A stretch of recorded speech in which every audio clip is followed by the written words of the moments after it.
بسم اللہ الرحمن الرحیم۔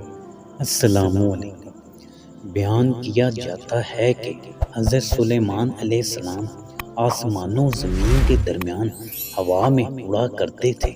چنانچہ ایک دن جب کسی گہرے سمندر پر سے ان کا گزر ہوا تو دریا میں ہولناک موجیں اٹھتے دیکھ کر ہوا کو پھیل جانے کا حکم دیا اور جناتوں کو دریا میں غوطہ لگا کر نیچے کا حال معلوم کرنے کا کہا۔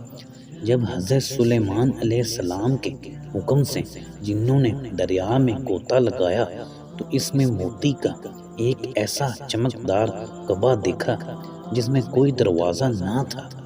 حضرت سلیمان علیہ السلام کو اس کی خبر دی گئی تو انہوں نے اس کعبہ کو سمندر سے لانے کا حکم فرمایا۔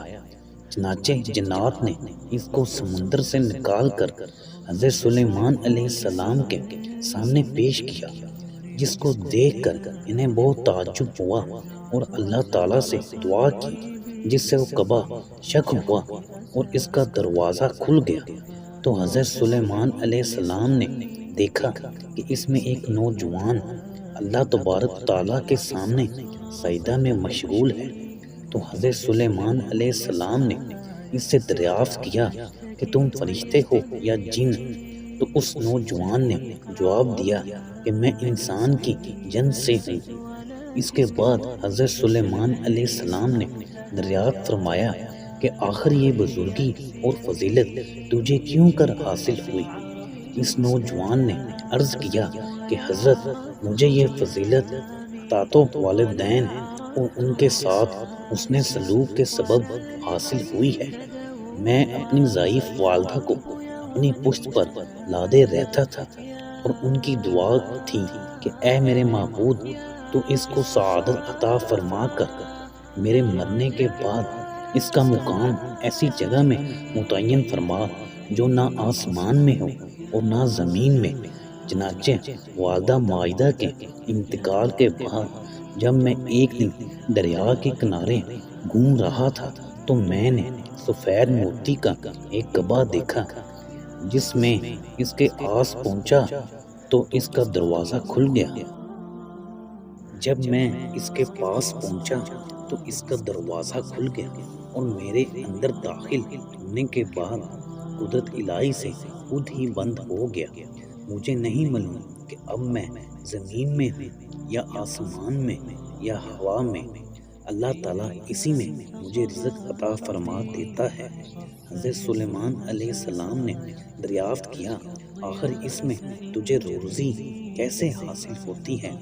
اس نے کہا جب میں بھوکا ہوتا ہوں تو پتھر سے ایک درخت پیدا ہوتا ہے اور اس درخت سے پھل جس میں دودھ سے زیادہ سفید، شہد سے زیادہ میٹھا اور برف سے زیادہ ٹھنڈا پانی نکلتا ہے، جس کو میں کھا پی لیتا ہوں اور میرے سیراب ہو جانے پر خود ہی وہ درخت غائب ہو جاتا ہے۔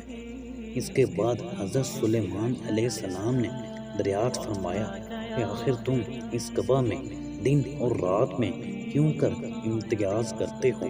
تو اس نے جواب دیا کہ جناب، جب صبح صادق طلوع ہوتی ہے تو یہ کعبہ سفید ہو جاتا ہے اور غروب آفتاب کے بعد اندھیرا، بس اسی ذریعے سے دن اور رات کو پہچان لیتا ہوں۔ اس کے بعد حضرت سلیمان علیہ السلام کی دعا سے وہ کعبہ دریا کی گہرائی میں اپنے مقام کی طرف لوٹ گیا۔ اس حقائق سے معلوم ہوا کہ ماں باپ کی خدمت کس قدر عظمت والا کام ہے۔ بے شک جو والدین کی خدمت کرتا ہے وہ اپنی دنیا بھی اچھی کرتا ہے اور آخرت بھی۔ اللہ تعالیٰ ہم سب کو اپنے والدین کی صحیح خدمت کرنے کی توفیق عطا فرمائے، آمین یا رب العالمین۔ واقعے کو زیادہ سے زیادہ لائک اور شیئر کریں اور ہمارے چینل کو سبسکرائب بھی کریں تاکہ اس طرح کے مزید اچھے واقعات آپ تک بر وقت پہنچ سکیں۔ اللہ حافظ۔